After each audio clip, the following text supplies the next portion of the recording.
আবারও চলে আসলাম মা ঈশান কুমারী মন্দিরে। আজকে ঈশান কুমারী মায়ের পুজো, তো সেই জন্যই পুজো দিতে চলে আসি। তো পুজোর ডালাটা কিনে নিলাম, নিয়ে কিন্তু মায়ের পুজো দেওয়ার জন্য রওনা হয়ে গেলাম। তো পাশেই ডালার দোকান, তো চলাম মায়ের পুজো দিতে। দেখতেই পারছো, প্রথমে মা ঈশান কুমারী মায়ের কাছে পুজোটা দেবো, মানে পুজো দেবো বলতে ধূপ জেলে মোমবাতি দিয়ে পুজো মানে প্রণামী করব। তো ধূপটা জেলে মোমবাতিটা জেলে বসিয়ে দিলাম, তো চাঁদমালাটা মায়ের পায়ের কাছে দিয়ে দিলাম। তো প্রণামটা সেরে, এখানে কিন্তু বহু পুরনো এই মন্দির বা একটি গাছের নিচে বহু দেবদেবী আছেন এখানে।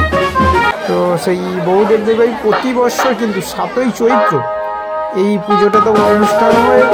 মানে আমি তো সময় যেতে পারিনি, আজকে আমাদের একটা অন্য কাজ ছিল, বসন্ত উৎসব ছিল স্কুলে, তো সেই জন্যই সকালে মায়ের মন্দিরে যেতে পারিনি। তো খুবই দুঃখিত। তো এখানে প্রসাদারও হয় দুপুরের দিকে,